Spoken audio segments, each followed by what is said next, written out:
Friends, स्वागत है आपका अपने ही चैनल द स्मार्ट कैनेडा में। जी हाँ फ्रेंड, मंजिलें उनको मिलती है जिनके सपनों में जान होती। अरे पंख से कुछ नहीं होता दोस्तों, हौसलों से उड़ान होती है। जी हाँ फ्रेंड, कोई जो है मेरिट अंक के आधार पर बढ़िया है, कोई ज्वाइनिंग डेट के आधार पर बढ़िया है, तो कोई ट्रेनिंग डेट के आधार पर बढ़िया है। जी हाँ फ्रेंड, ये तो अलग अलग वरीयता का मापदंड है अलग अलग श्रेणियों के शिक्षकों के लिए। लेकिन सबसे बड़ा प्रश्न ये उठता है कि बीपीएससी शिक्षक, विशिष्ट शिक्षक और नियोजित शिक्षक, इन तीनों में बढ़िया कौन है और उनके बढ़ियता का क्रम क्या है? ये अभी वर्तमान में बड़ा सवाल निकल करके आ रहा है। एक तरफ तो राज्यकर्मी से विशिष्ट शिक्षकों को भी ज्वाइनिंग हो गई है, उधर टीआरई 3 का और सक्षमता 2 का काउंसलिंग चल रहा है। कुछ लोग नियोजित बनकर रहने में अपने आप को स्थायित्व देख रहे हैं, अपने जगह से किसी तरह की कोई दिक्कत उनको नहीं निकल रही है, तो दूसरे ओर कोई लोग राज्यकर्मी की तरफ मुखातिब हो रहे हैं। तो आज के इस अंक में देखेंगे पत्रांक 235 और 2226, यानी दो पत्रांक निकाले गए हैं जिनमें अलग अलग श्रेणी के शिक्षकों को बढ़िया कहा गया है। तो इनमें आखिर वरीयता का क्रम क्या है? बीच में पटना हाईकोर्ट का भी इंटरफेरेंस हो गया, जो कि निकाला गया पत्र उसको तो रोक दिया गया। तो आखिर सभी बातों को मिलाकर इसका क्या निचोड़ निकलता है, क्या निष्कर्ष निकलता है?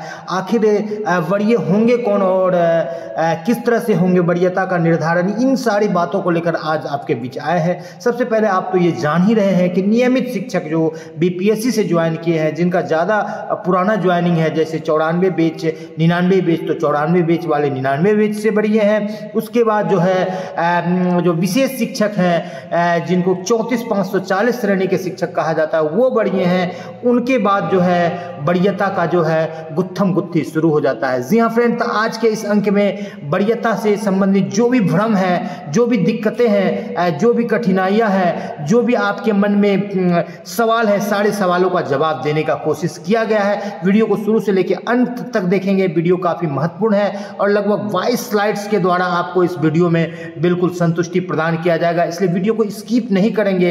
ये वीडियो आपके लिए बिल्कुल एक आपके नॉलेज को बढ़ाने के लिए, जानकारी को बढ़ाने के लिए, साथ ही साथ आप क्या है, कहाँ है, कैसे है, क्या आपका भविष्य हो सकता है, आगे आपकी दिशा और दशा किस तरह से इस बढ़ियता कर्म से प्रभावित होगी, इन सारे बातों को भी जानना आपके लिए काफी जरूरी है एक शिक्षक के तौर पर। जी हाँ फ्रेंड, तो चलेंगे अगले स्लाइड पर और बारी बारी से देखेंगे कि क्या कुछ वरीयता को लेकर के शिक्षा विभाग के द्वारा गाइडलाइंस जारी किए गए हैं और उनके क्या मायने निकल रहे हैं। जी हाँ फ्रेंड, सबसे पहले देख लेते हैं भागलपुर डीपीओ के द्वारा निकाला गया ये पत्र, जो 31/1/2024 का है, यानी एक साल बीत चुके हैं इस पत्र को, जिस पत्र में बिल्कुल स्पष्ट रूप से वरीयता का निर्धारण किया गया है। और ये कहा गया है कि प्रायः ऐसा देखा जा रहा है कि विद्यालय उपस्थिति पंजी में पदस्थापित पूर्व से नियोजित शिक्षक एवं बिहार लोक सेवा आयोग पटना टीआरई 1 द्वारा चयनित शिक्षक, उस टाइम टीआरई 2 का भी बहाली नहीं हुआ था, अध्यापक में से टीआरई 1 के शिक्षकों के उपस्थिति में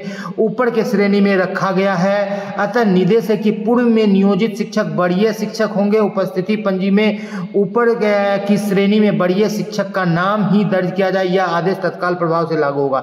यहाँ पर नियोजित शिक्षकों को बढ़िया बनाया गया। अब क्यों बनाया गया, इसके पीछे भी कारण है, उस चीज को भी आपको बताएंगे, या अभी ही इस चीज को हम डिस्क्लोज कर देते हैं कि नियोजित शिक्षक को यहाँ पर डीपीओ भागलपुर के द्वारा क्यों बढ़िया बनाया गया। इसके पीछे जो सबसे बड़ी वजह निकल करके आ रही है वो वजह है कि बीपीएससी शिक्षकों का अभी 2 वर्ष का प्रोबेशन पीरियड, यानी कि जो परिवीक्षा अवधि है वो समाप्त नहीं हुआ है। जब तक किसी शिक्षक का परिवीक्षा अवधि समाप्त नहीं होता है, प्रोबेशन पीरियड समाप्त नहीं होता है, उनके नौकरी में स्थायित्व नहीं होता है, उनके सर्विस बुक में अस्थायी शिक्षक के तौर पर उनकी एक नियुक्ति नहीं हो पाती है। तो अस्थायी कभी भी अस्थायी से ज्यादा वरीय नहीं हो सकते हैं। ये तो एक सवाल हुआ। अब जब वो प्रोबेशन पीरियड पूरा कर लेंगे तब क्या होगा, तो सारे बातों को बारी बारी से स्पष्ट किया जाएगा। फिलहाल ये 31/1/2024 का पत्र है भागलपुर डीपीओ का, जिसमें कि नियोजित शिक्षकों को बढ़िया बनाया गया। और इस बाबत जो है वरीयता का निर्धारण करने को कहा गया। अब चलते हैं अगले स्लाइड पर और देख लेते हैं क्या कुछ पत्र निकला हुआ है और क्या बातें उसमें हो रही है। इन सारे बातों को भी देख लेते हैं। जी हाँ फ्रेंड, यहाँ पर देख लीजिए, माध्यमिक शिक्षा निदेशक जो कि डीपीओ से बड़े पदाधिकारी हैं, एक लेवल ऊपर प्रदेश स्तर के पदाधिकारी हैं, और इनके द्वारा निकाला गया पत्र कहीं ना कहीं पूरे बिहार के लिए एक गाइडलाइन होता है, एक मार्गदर्शन होता है और एक पत्थर की लकीर होती है। जी हाँ फ्रेंड, तो उनके द्वारा 2226 पत्रांक में क्या कुछ कहा गया इसको देख लेते हैं। जी हाँ फ्रेंड, और क्यों कहा गया, तो जब प्रभार को लेकर के विद्यालय से कतिपय विद्यालय से ये सवाल जाने लगे कि किसको प्रभारी बनाया जाए, TRE 1 को बनाया जाए कि पुराने नियोजित शिक्षक को बनाया जाए, इस तरह की जब बातें उठने लगी तो माध्यमिक शिक्षा निदेशक वैद्यनाथ यादव जी ने अपने ज्ञान से और जो शिक्षा विभाग में जो भी गाइडलाइंस है उनके आधार पर एक वरीयता का क्रम जारी किया और एक विस्तृत गाइडलाइन दिया कि ये शिक्षक बढ़िया होंगे। लेकिन यहाँ पर भी कुछ बातें अस्पष्ट रह गई, उन बातों को भी आज आपको बताएंगे ताकि आपका जो वरीयता से संबंधित जो भ्रम है वो बिल्कुल एक ही बार में, एक ही वीडियो देखने के बाद पूरी तरह से समाप्त हो जाए और आप निश्चित रूप से समझ पाए कि आखिर वरीयता का कर्म क्या है और सच में आप संतुष्ट हो जाए। यही द स्मार्ट ज्ञान अड्डा का इस अंक का उद्देश्य है। जी हाँ फ्रेंड, तो माध्यमिक शिक्षा निदेशक माध्यमिक और उच्च माध्यमिक विद्यालय में प्रभारी प्रधानाध्यापक घोषित करने के संबंध में ये गाइडलाइन दिए हैं और इसमें प्राइमरी स्कूल्स को भी शामिल किया गया है इस गाइडलाइन में। भले ही हेडिंग में यहाँ पर माध्यमिक को दिया गया है लेकिन जो विस्तृत विवरण है उसमें प्राइमरी को भी शामिल किया गया है। तो देख लेते हैं क्या कुछ गाइडलाइन है। तो सबसे पहले इसमें देख लेते हैं क्या कुछ गाइडलाइन है, यहाँ पर देख लेते हैं। बिल्कुल थोड़ी सी चलिए ठीक है। उपर्युक्त विषयक विभिन्न जिलों से जिला शिक्षा पदाधिकारी द्वारा माध्यमिक उच्च माध्यमिक विद्यालय में नियमित प्रधानाध्यापक के पदस्थापन नहीं होने की स्थिति में किस कोटि के शिक्षकों को प्रभारी प्रधानाध्यापक घोषित किया जाए से संबंधित मार्गदर्शन की मांग की जा रही है। इस संबंध में विभाग द्वारा सभी समीक्षोपरांत माध्यमिक उच्च माध्यमिक विद्यालय में प्रभारी प्रधानाध्यापक घोषित करने के संबंध में निम्नलिखित निर्देश दिया जाता है। तो क्या यहाँ पर निर्देश दिए गए हैं, क्या बताया गया है, इनको देख लेते हैं। पहली स्थिति में यहाँ पर 8 स्थितियों का हवाला देते हुए ये पत्र निकाला गया है। यदि किसी माध्यमिक उच्च माध्यमिक विद्यालय में कक्षा 1 से 8 के पुराने वेतनमान के प्रधानाध्यापक पदस्थापित हैं, उनके साथ स्थानीय निकाय बिहार लोक सेवा आयोग द्वारा नियुक्त शिक्षक पदस्थापित हैं, कक्षा 1 से 8 के पुराने वेतनमान के प्रधानाध्यापक को वित्तीय प्रभारी घोषित किया जा सकता है। यानी कि जो BPSC वाले जो शिक्षक हैं, जो पुराने नियमित शिक्षक हैं, वो सबसे बढ़िया हो गए। यहाँ पर क्लियर हो गया, एक एक करके आपको वरीयता का यहाँ पर जो है परत दर परत खुलते चला जाएगा और आपके भ्रम की समाप्ति होती चली जाएगी। यदि किसी माध्यमिक उच्च माध्यमिक विद्यालय में पुराने वेतनमान के माध्यमिक शिक्षक के सहायक शिक्षक के साथ स्थानीय निकाय के शिक्षक एवं बिहार लोक सेवा आयोग द्वारा नियुक्त शिक्षक पदस्थापित है, यानी कि BPSC का जो नियमित हेडमास्टर नहीं है, सहायक शिक्षक मौजूद है, यानी उसी कैडर के शिक्षक हैं और वो सहायक के रूप में काम कर रहे हैं। पुराने वेतनमान के सहायक शिक्षक वरीय होंगे, वही प्रभारी प्रधानाध्यापक प्रभारी घोषित किए जाएंगे। यानी कि BPSC वाले हेडमास्टर डायरेक्ट, जिनको हेडमास्टर में प्रमोशन मिला है वो है तो सबसे बढ़िया। यदि सहायक भी है नियमित में से तो उन्हीं को वरीय माना जाएगा और उन्हीं को प्रभार दिया जाएगा। अब आगे चलते हैं, तीसरे कॉलम पर देख लेते हैं क्या कुछ यहाँ पर छपा है, इसको भी देख लेते हैं। जी हाँ फ्रेंड, यदि किसी विद्यालय में 1 से 8 के पुराने वेतनमान के सहायक शिक्षक पदस्थापित है, साथ ही उनके साथ स्थानीय निकाय बिहार लोक सेवा आयोग द्वारा नियुक्त शिक्षक पदस्थापित है, तो 1 से 8 के पुराने वेतनमान के सहायक शिक्षक को वित्तीय प्रभारी घोषित किया जा सकता है। ये ऊपर वाले के तर्ज पर ही लगभग है। अब आगे चलते हैं और देख लेते हैं। यदि किसी विद्यालय में केवल स्थानीय निकाय के शिक्षक पदस्थापित है, अब आया मेन, यानी कि सिर्फ और सिर्फ नियोजित शिक्षक है, वरीय स्थानीय निकाय के शिक्षकों को प्रभारी घोषित किया जा सकता है। तो यहाँ पर वरीय जैसे 1 to 5 से 6 to 8 वरीय होते हैं, 6 to 8 से 9 10 वरीय होते हैं और 9 10 से 11 12 वरीय होते हैं। तो यदि 11 12 के शिक्षक हैं तो चाहे उनका ज्वाइनिंग डेट जो भी हो वो यहाँ पर प्रभारी घोषित हो जाएंगे। यदि 9 10 के शिक्षक हैं, 11 12 वाला कोई नहीं है वहाँ पर, तो वो सिर्फ प्रभारी हो जाएंगे। यदि 6 to 8 हैं तो वो हो जाएंगे, और यदि 6 to 8 वाले भी नहीं है, सिर्फ 1 to 5 है, तो उनमें जो वरीय हैं वो हो जाएंगे। तो वरीयता का क्रम क्या है, तो BPSC वाले शिक्षकों में तो मेरिट क्रमांक मेधा अंक दिया दिया गया है वरीयता का क्रम, लेकिन जो पुराने स्थानीय निकाय के शिक्षक हैं उनमें ज्वाइनिंग डेट और ट्रेनिंग डेट, यानी ज्वाइनिंग डेट जिनका पुराना है वो वरीय है या जिनका ट्रेनिंग डेट पुराना है वो वरीय है। यदि दोनों में से देखा जाए तो ट्रेनिंग डेट को यहाँ पर वरीयता दी जाती है, यानी जो जितना पहले ट्रेंड है वो ज़्यादा वरीय है। तो अब आगे चलते हैं अगले स्लाइड पर और देख लेते हैं अगले पॉइंट्स पर क्या कुछ निकल करके रहा है। यदि किसी विद्यालय में केवल बिहार लोक सेवा आयोग द्वारा नियुक्त विद्यालय अध्यापक पदस्थ है, ऐसी स्थिति में बिहार लोक सेवा आयोग द्वारा नियुक्त विद्यालय अध्यापक को प्रभारी घोषित किया जा सकता है। तो इसमें कौन बनेंगे? एक ही डेट में मान लीजिए 4 शिक्षक ज्वाइन किए तो अल्फाबेटिकली देखना है, लेकिन मेरिट मार्क्स देखना है, यानी मेधा अंक जिनका ज़्यादा है या जो पहले ज्वाइन किए हैं वो वरीय है, लेकिन पहले और पीछे में बीपीएससी की क्राइटेरिया नहीं माना गया है वरीयता का। बीपीएससी के लिए जो मेधा अंक है उन्हीं को वरीयता का आधार माना गया है, लेकिन आने वाले भविष्य में मेधा के साथ साथ जो है ज्वाइनिंग डेट और को भी सरकार कहीं ना कहीं तवज्जो देगी, क्योंकि ये मैटर कोर्ट में चला गया है और कोर्ट ने क्यों कुछ इंटरफेरेंस किया है, क्या कुछ गाइडलाइन दिया, उन बातों को भी कहेंगे, उसके बाद आपको निचोड़ भी बताएंगे। लेकिन पहले पूरे वीडियो को देख लीजिए जो कि वॉइस स्लाइड का वीडियो है। यदि किसी विद्यालय में बिहार लोक सेवा आयोग द्वारा नियुक्त विद्यालय अध्यापक एवं स्थानीय निकाय शिक्षक पदस्थापित हैं, तो यहाँ पर क्या कुछ कहा गया? बिहार लोक सेवा आयोग द्वारा नियुक्त अध्यापक को प्रभारी प्रधानाध्यापक घोषित किया जा सकता है।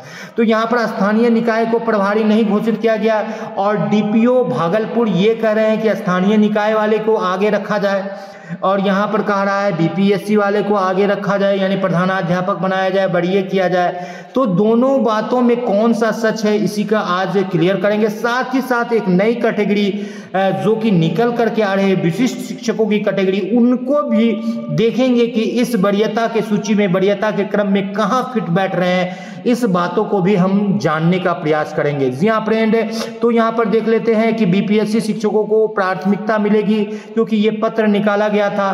कब प्राथमिकता मिलेगी? क्योंकि कोर्ट ने इस पर रोक लगा दी। ये जो प्रभार देने का सिलसिला जो बैद्यनाथ प्राथमिक माध्यमिक निदेशक के द्वारा निकाला गया, बैद्यनाथ प्रसाद जी के द्वारा, तो पटना हाईकोर्ट में जब नियोजित शिक्षक गए कि मेरी 20 साल की सेवा है, मुझे वरीयता का लाभ नहीं मिल रहा है और जो 2 दिन पहले ज्वाइन किए हैं उनको प्रधानाध्यापक बनाया जा रहा है, तो बात निकल करके आई प्रोबेशन पीरियड की। यानी कि जब प्रोबेशन पीरियड में बीपीएससी शिक्षक हैं तो भले ही वो राज्यकर्मी का दर्जा प्राप्त उनको है, लेकिन वो वरीय नहीं है नियोजित शिक्षक के। लेकिन फिर वही बात, जब प्रोबेशन पीरियड उनकी समाप्त हो जाएगी, वो अस्थायी शिक्षक रहेंगे, तो बीपीएससी शिक्षक के जो है वो नियोजित शिक्षक स्थानीय निकाय के शिक्षक से हर हाल में वरीय होंगे। ये बात आप लिख लीजिए, चाहे आप एक नियोजित शिक्षक है, चाहे विशिष्ट है, चाहे बीपीएससी है। अब विशिष्ट के साथ इसकी तुलना अभी करी जाएगी। बीपीएससी शिक्षकों को प्राथमिकता मिलेगी। प्रभारी एचएम बनाने को लेकर के गाइडलाइन दिया गया था, बीपीएससी शिक्षकों को प्राथमिकता देने की बात की गई थी। वहाँ बीपीएससी वाले बनेंगे प्रधानाध्यापक, इस बाबत जो है पत्र जारी किया गया था। तो कई सारे ज्ञापन भी दिए गए थे। और अब चलते हैं कि बीपीएससी शिक्षकों का जो उसके साथ साथ जो वरीयता का क्रम है आपका देख लेते हैं। बीपीएससी शिक्षक के साथ जो विशिष्ट शिक्षक बन रहे हैं, विशिष्ट शिक्षक और बीपीएससी शिक्षकों में आखिर अंतर क्या है और उनमें वरीयता का क्रम किस तरह से प्रभावित होगा, तो ये तो भागलपुर डीपीओ का पत्र है। अब आप देख लीजिए कि जो विद्यालय अध्यापक हैं और जो विशिष्ट शिक्षक है उनमें मूलभूत अंतर क्या है और क्यों और कौन वरीय है, इस चीज़ों को भी आप लोगों देख लीजिए। जी हाँ फ्रेंड, वीडियो थोड़ी लंबी हो रही है लेकिन वीडियो काफ़ी महत्वपूर्ण है, इसलिए इस वीडियो को पूरी तरह से क्लियर करके ही यहाँ से जो है वीडियो समाप्त किया जाएगा। सभी चयनित नवनियुक्त विद्यालय अध्यापक कहलाएंगे, यानी बीपीएससी वाले जिला संवर्ग के होंगे। नियंत्रित पदाधिकारी जिला शिक्षा पदाधिकारी की स्थानांतरण की सुविधा होगी। परीक्षा का मेधाक्रम वरीयता का आधार होगा, यानी कि देखिए आपका मेरिट के आधार पर, यानी ज्वाइनिंग आप आगे पीछे ले रहे हैं उससे नहीं। यदि टीआरई 1 में भी कोई ज्वाइन लिए हैं, यदि टीआरई 3 में ज्वाइन लेते हैं, इनका 60 नंबर है और उनका 95 नंबर है, तो 95 वाले वरीय होंगे। प्रोन्नति वेतन संरक्षण का लाभ अब तक निर्धारित नहीं है, यानी कि जो नियोजित से टीआरई 1-2 में गए हैं उनको प्रोन्नति वेतन संरक्षित, इन सारे चीजों पर अभी उतना क्लियर कट गाइडलाइन नहीं दिया है। राज्यकर्मी की देय सुविधा उपलब्ध होगी एनपीएस सहित, एनपीएस मिला है और राज्यकर्मी की सभी सुविधा दिया जाएगा, लेकिन उस पर भी ज्यादा कुछ क्लियरिटी नहीं है। परिवीक्षा अवधि 2 वर्ष की होगी, ये बड़ी बात है। परिवीक्षा अवधि 2 वर्ष की होगी, यानी परिवीक्षा अवधि में आप कुछ नहीं है, परीक्षा अवधि में आप बिल्कुल कांटों भरे डगर पर चल रहे हैं और कभी भी आपको नौकरी से हटाया जा सकता है। ऐसी स्थिति में वित्तीय प्रभार तो बहुत दूर की बात है। जो लोग भी बड़े पदाधिकारी दिए थे बिल्कुल गलत दिए थे। किसी भी हालत में प्रोबेशन पीरियड में बीपीएससी शिक्षकों को जब उनकी नौकरी ही अस्थायी नहीं है तो वित्तीय प्रभार देने का कोई सवाल नहीं था। तो कहीं ना कहीं उनसे चूक हुई है, त्रुटि हुई है। आप देख लेते हैं विशिष्ट शिक्षक क्या कुछ उनका गाइडलाइन कह रहा है, विशिष्ट शिक्षकों को लेकर के कहाँ अंतर है बीपीएससी शिक्षक से। ये भी सभी विशिष्ट शिक्षक कहलाएंगे जो कि सक्षमता 1 2 3 4 5 पास करेंगे। जिला संवर्ग के शिक्षक होंगे सेम टू सेम। नियंत्रित पदाधिकारी जिला शिक्षा पदाधिकारी होंगे सेम टू सेम। स्थानांतरण की सुविधा होगी सेम टू सेम। स्थानीय निकाय में यानी नियोजन में प्रशिक्षित वेतनमान की प्राप्ति इनका वरीयता का क्रम हो गया, यानी जिस डेट को ट्रेंड हो गया है। यदि कोई 2003 में ज्वाइन शिक्षक जिनको 2006 में समायोजित किया गया वो 2006 से ही ट्रेंड है, ट्रेंड में ही ज्वाइन किए, तो ये 2006 के शिक्षक कहलाएंगे जो कि सक्षमता पास करके आएंगे। लेकिन बीपीएससी से ज्वाइन यदि ये करते तो इनका मेधा क्रम, इनका वरीयता का क्रम बनता। बात को बढ़िया से अच्छी तरह से समझ लीजिए। यदि कोई नियोजित शिक्षक बीपीएससी टीआरई 1 2 में जाते तो चल भले ही वो +2 में गए या 9 10 में गए, लेकिन जो उनका मेधा क्रमांक है वही उनका वरीयता बनता। लेकिन यदि कोई नियोजित शिक्षक यहाँ पर विशिष्ट शिक्षक बनते हैं तो जो उनका ट्रेनिंग का डेट है, चाहे 2006 हो, 7 हो, 8 हो, जो भी ट्रेनिंग का डेट है वो उनका वरीयता का क्रम बनेगा। वहां से उसका वरीयता वहां से निर्धारित की जाएगी। प्रोन्नति एवं वेतन संरक्षण का लाभ प्राप्त होगा। राज्यकर्मी को दे सभी सुविधाएं एनपीएस सहित उपलब्ध होगी, यानी बीपीएससी के बराबर।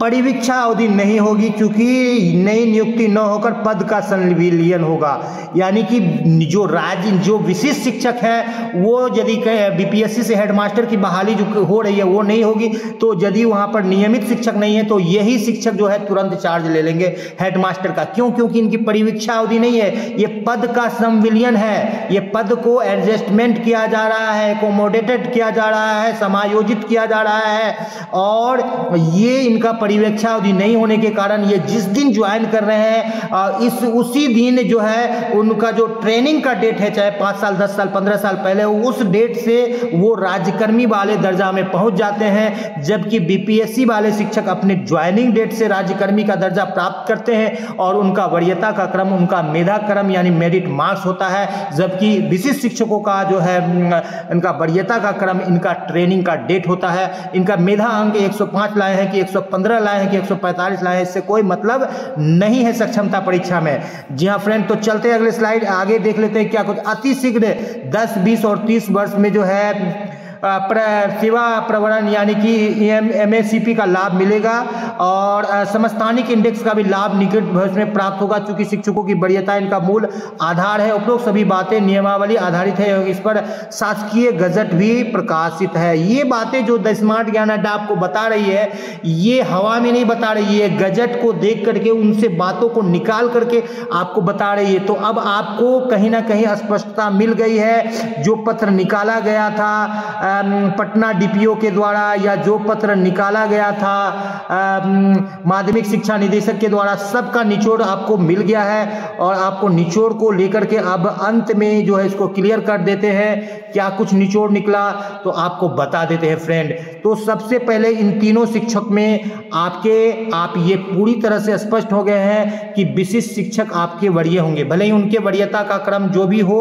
आपसी वरीयता का क्रम आपको पहले से पता है, +2 फिर 9 10 फिर 6 to 8, और ये फिर इस सेम डेट रहेगा तो ज्वाइनिंग अल्फाबेटिकली या डेट ऑफ बर्थ से फिर वरीयता होगी। लेकिन इन तीनों में सबसे बढ़िया कौन होगा? विशिष्ट शिक्षक। और उसके बाद बढ़िया कौन होंगे? जब तक प्रोबेशन पीरियड नहीं समाप्त हो रहा है नियोजित शिक्षक बीपीएससी से बढ़िया होंगे। लेकिन जैसे ही प्रोबेशन पीरियड समाप्त हो जाता है बीपीएससी शिक्षकों का, तो बीपीएससी शिक्षक नियोजित शिक्षक से बढ़िया हो जाएंगे, चाहे वो टीआरई 1 हो, 2 हो या 3 हो। क्योंकि विशिष्ट शिक्षक और बीपीएससी शिक्षक दोनों को राज्यकर्मी का दर्जा प्राप्त है। लेकिन बीपीएससी और विशिष्ट में विशिष्ट शिक्षक सबसे बढ़िया है। उसके बाद प्रोबेशन पीरियड समाप्त होने के बाद बीपीएससी शिक्षकों का नंबर आएगा। जब तक प्रोबेशन पीरियड समाप्त नहीं हुआ है तब तक आप चाहे इसको मान ले, चाहे पत्रांक 235 मान ले, चाहे 2226 मान ले, आगे पीछे कर सकते हैं, इसमें कहीं कोई दिक्कत नहीं है। कोर्ट ने भी उसी बात को प्रोबेशन पीरियड लेकर के ही उस माध्यमिक शिक्षा के निदेशक के जो निर्देश थे उन पर रोक लगा दिया, क्योंकि अभी प्रोबेशन पीरियड समाप्त नहीं हुआ है तो बीपीएससी शिक्षकों को भी प्रभार नहीं दिया जा सकता है। फिलहाल तब तक सभी विद्यालय में प्रधानाध्यापक प्रधान शिक्षक आ जाएंगे जब तक ये होगा, लेकिन वरीयता का क्रम यही होगा, सबसे पहले विशिष्ट शिक्षक, उसके बाद नियोजित शिक्षक, फिर बीपीएससी शिक्षक। यदि बीपीएससी शिक्षक 2 नंबर में आएंगे तो जब उनका प्रोबेशन पीरियड समाप्त हो जाएगा तो विशिष्ट शिक्षक के बाद बीपीएससी शिक्षक और फिर नियोजित शिक्षक। यदि बातें पसंद आ रही है तो बिल्कुल लाइक कर दे, और चैनल पर नए हैं, अब तक सब्सक्राइब नहीं किया तो सब्सक्राइब कर ले, या कोई तरह की बातें हैं, कोई त्रुटि है तो बिल्कुल आप कॉमेंट बॉक्स में लिखें। जी हाँ फ्रेंड, जय हिंद, जय भारत, वंदे मातरम।